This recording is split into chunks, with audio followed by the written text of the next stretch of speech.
Friends, আরও একটা ছোট্ট ব্লগে আপনাদের স্বাগত জানাচ্ছি। আমাদের যেরকম দুর্গোৎসব সেরকমই পাশ্চাত্যে কিন্তু ক্রিসমাস, থ্যাঙ্কসগিভিং, এই শীতের শুরু মানেই এখানে উৎসবের আমেজ। থ্যাঙ্কসগিভিং বলে যে অনুষ্ঠানটা, সেটার সম্বন্ধে হিউস্টনে আসার আগে আমি বিশেষ জানতাম না।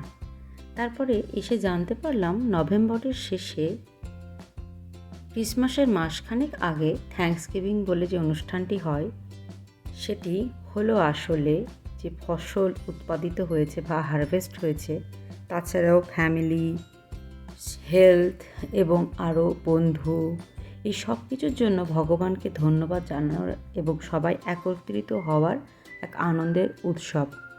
মূলত এটার শুরু হয়েছিল ফসল উৎপাদনের আনন্দকে উদযাপন করার জন্য।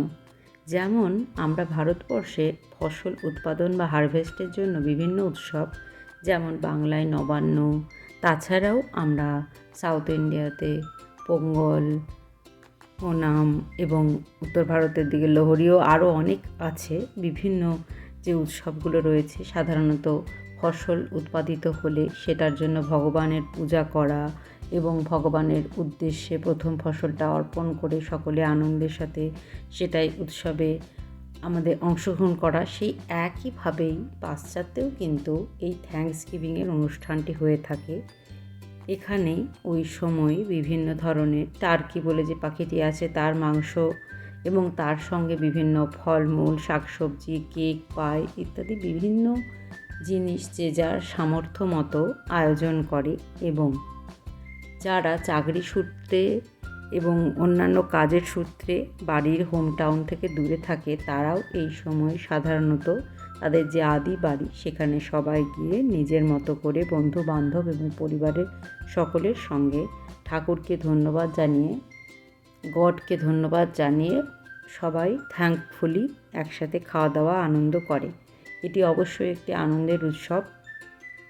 তাই আজকে আমার মনে হচ্ছিল আসলে আমরা সবাই একইভাবে আমাদের যে চাহিদা বা প্রাথমিক যে আমাদের পরিশ্রমের যে ফল, সেটার জন্য ভগবানকে যে ধন্যবাদ দেওয়া এবং সেটা উদযাপন করার যে প্রক্রিয়া, সেটা বোঝায় পাশ্চাত্য প্রাচ্যে সব জায়গাতেই কিছুটা করে মিল তো রয়েছে।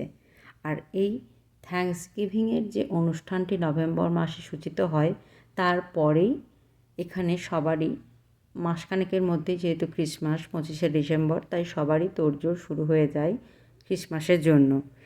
ক্রিসমাস এখানে আমাদের যেমন দুর্গাপুজোতে জামা কাপড় কেনা হয় নতুন, তেমনই ক্রিসমাসেও কিন্তু থ্যাঙ্কসগিভিংয়ের পর থেকে সবাই বিভিন্ন গিফট এবং প্রিয়জনদের জন্য নতুন জিনিসপত্র কিনে থাকেন। এটিও একটি আনন্দের উৎসব।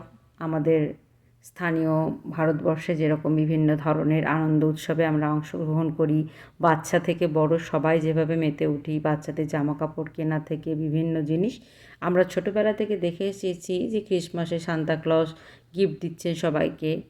এই থ্যাঙ্কসগিভিং দিয়েই কিন্তু এই ফেস্টিভ সিজনের শুরু হয়। খাওয়া দাওয়াটা এখানে এতটাই একটা উল্লেখযোগ্য যে অনেক সময় তার অন্য দেশের মানুষদেরকেও সেই থ্যাঙ্কসগিভিংয়ের ডিনারে আমন্ত্রণ জানানো হয়। যারা হয়তো অন্য ধর্মের মানুষ, তাদেরকেও সবাই মিলেই আনন্দ হয়। আর এই থ্যাঙ্কসগিভিংয়ের পরের দিন এখানে ইউএসএতে ব্ল্যাক ফ্রাইডে বলা হয় তাকে। সেই দিনটিতে এখানে বিভিন্ন সেই দিন এবং তার সপ্তাহখানেক আগে থেকেই বিভিন্ন দোকানে, ওয়ালমার্টে ও অন্যান্য স্টোরে জামাকাপড় থেকে ইলেকট্রনিক জিনিসপত্র থেকে আরও বিভিন্ন জিনিসে ছাড় দেওয়া হয়। এটারও একটি ইতিহাস রয়েছে। এটা আগে এক সময়ে ক্ষতির বদলে লাভের দিন এইভাবে এটাকে উদযাপন করার জন্য থ্যাঙ্কসগিভিংয়ের পরের দিনটিকে ব্ল্যাক ফ্রাইডে হিসাবে চিহ্নিত করা হয়েছিল এবং এরও একটা সুবিস্তৃত ইতিহাস রয়েছে। এই ব্ল্যাক ফ্রাইডের দিনে বর্তমানে যেটা হয় সেটা হচ্ছে সমস্ত সপ্তাহব্যাপী সমস্ত জিনিসের উপর ইউএসএতে একটা ছাড় থাকে। অনেক মানুষই যাতে ক্রিসমাসের জন্য তাদের খুশি মতো সমস্ত রকম সামর্থ্য মতো বাজার করতে পারেন।